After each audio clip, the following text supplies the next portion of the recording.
But there's a problem. And in these few minutes that I have left with you, I want to share with you this. This is a big problem. It's a big problem. I see this problem in America, and I'm also seeing it here. I was realistic before I came here. We're a global world now. The problem of Muslim youth in America are the same as the problems of Muslim youth in Qatar, or in Dubai, or in Saudi, or in Pakistan, or in Egypt. The youth have the same problems. You have the problem of some kids saying, some young people saying, and even older people saying, I know it's haram, but Allah is so merciful, man. He's like Ar-Rahman Ar-Rahim. I know it's haram, but come on, He's not gonna punish me for that. He's gonna take it easy on me. I want to help you understand this problem. Because Allah described His love and His mercy with such an extreme way, some people might try to take advantage of it. Some people might say, it's just a little bit of drugs. It's not that much. I just do it like twice a week. And I don't do it on Friday. And I stop all of Ramadan, I stop. I don't drink a single, bottle of liquor in Ramadan. But other than that, sometimes, it's okay. Ar-Rahman Ar-Rahim. I'll make Umrah this year, it'll be fine. They figure out they can just eat haram things, look at haram things, do haram things, and it's okay, Allah will take care of it. Allah will forgive. I want to give you an example to help you understand this. One of my earliest jobs was I used to teach at a school. Young kids. These are 7-year-old kids, 2nd, 3rd grade kids. And I thought that these kids are going to love me. I will tell them stories. I will make jokes with them. I will jump up on the desk and I will jump around and entertain them and I will scare them and all kinds of things. These kids used to love me. I used to go in there and tell jokes and tell stories, and they used to be loud. The principal used to come in and say, what's going on here? And I used to say, sorry, we'll calm down. I did this for a whole week with these kids. I used to walk into class and the kids used to clap. But then after a week, I go back into class and I say, okay guys, open up chapter 5. Nobody opens up chapter 5. They're all looking at me. Tell us a story. Tell us another joke. And kids are talking to each other. There are people jumping around. There's a kid who's got a pencil in his hand and he's writing his name on the wall. And he's looking at me and he's writing it. And he's looking at me again and he's writing it. You ever see that happen? And then his friend says, I think he sees you. He says it to him and he goes, I know, but he's a nice guy. And he keeps going. They think I'm merciful. They think I'm kind. So they figure, hey, this is a nice teacher. We should do whatever we want. When Allah describes His mercy and His love, some slaves of Allah, man, they try to take advantage. Like, Allah is so merciful. No problem. I'll give you one more example before I conclude.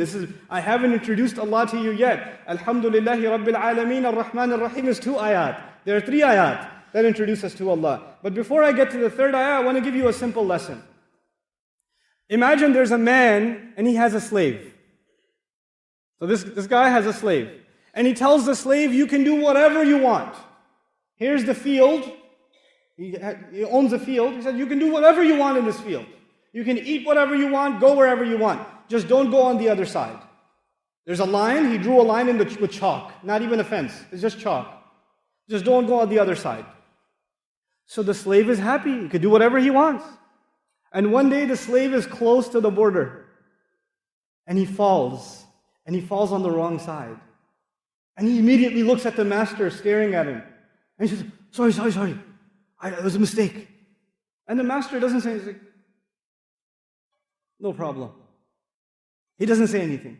So he gets up, he dusts himself off. He's okay. Next day he pretends to fall.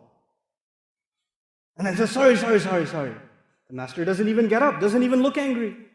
He says, this is pretty good. I mean, he told me not to go on the other side, but I've gone twice and I didn't get in trouble. This must mean it's okay. Some Muslim says, I had some haram substances and no lightning struck from the sky. Allah did not send like an axe wielding from the sky, chopping my tongue off when I lied. It should be okay. Allah is okay with it. You try to earn some money the wrong way, you look up at the sky, oh, nothing happened, I'm okay. I could do some more. So this slave starts going on the other side over and over and over again. And a whole year goes by. Now he spends most of his time on the other side. So the master calls him. After 1 year, he calls him. And he says, so, how's it going? Pretty good, pretty good. You're pretty kind. Love it. And he says, listen, remember when I told you you shouldn't go on the other side? He goes, yeah, I remember. Well, I've decided to punish you for that. But I will punish you for I've been counting. Every time you went, and I will punish you for every single time you went, but I will punish you all at the same time. I was holding off. I didn't want to punish you right away. I wanted to punish you eventually. I mean, it was your choice. I didn't stop you from going. I just said, don't go. And I told you there will be consequences. But I've decided to get you right now with all of it. All at the same time, 1 year's worth of transgressions. This is Judgment Day. The human being thinks you can get away with whatever you're doing. No problem. I did something bad yesterday, nothing bad happened today. I should do it again today. Then I could do it again tomorrow, nothing's going to happen. It's all good.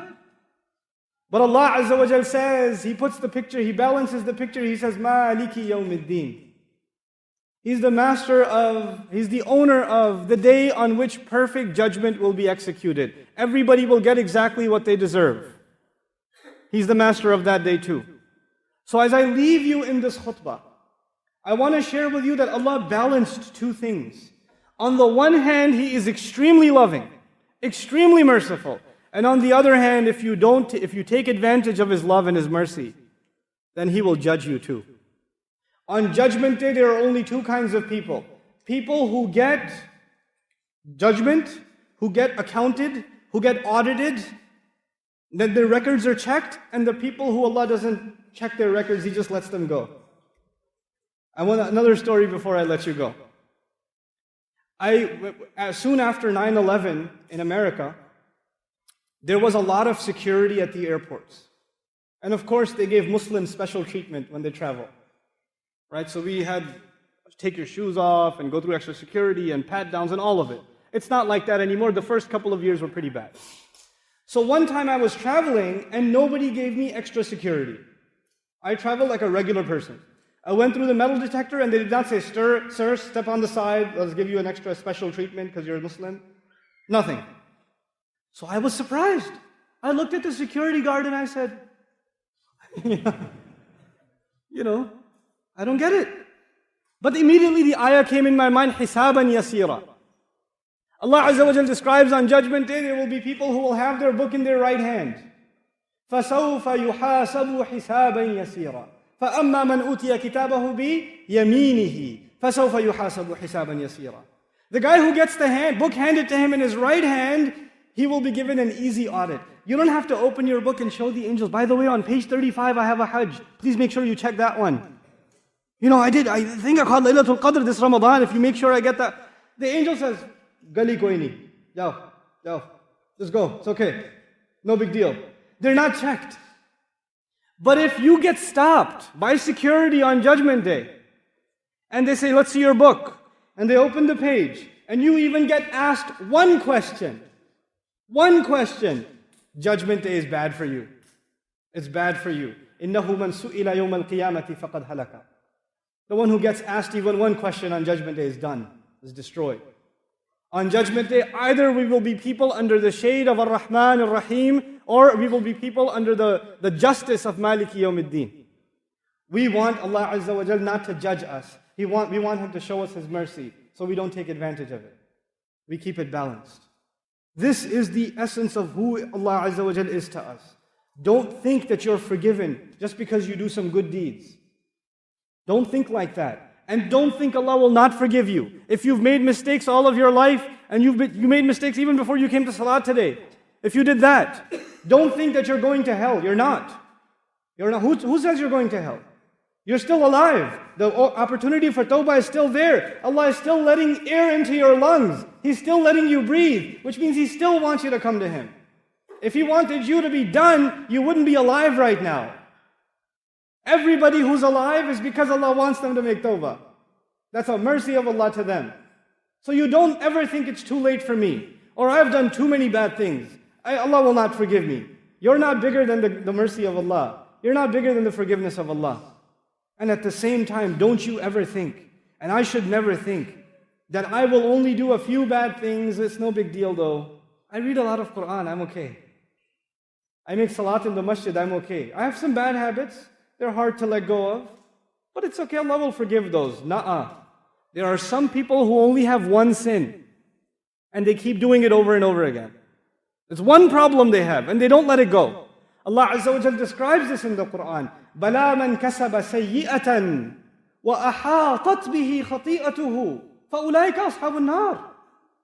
The guy who earned one sin, he's obsessed with one problem. He's got one addiction. It could be alcohol, it could be drugs, it could be pornography. I don't know, it could be something for you. It could be your anger, it could be abusive language, it could be backbiting. I don't know what your problem is. We all have some problem. But you don't let go of it. You hold on to that sin and you say, it's just one problem. Everything else is good though. You accept it. Then Allah says you get wrapped up into that sin. And those are people of fire. Those are people of fire. They don't let go of their sin. May Allah Azza wa Jal help us accept the fact that we are slaves of His. And may Allah Azza wa Jal help us earn His mercy and His love in this dunya and in the akhirah.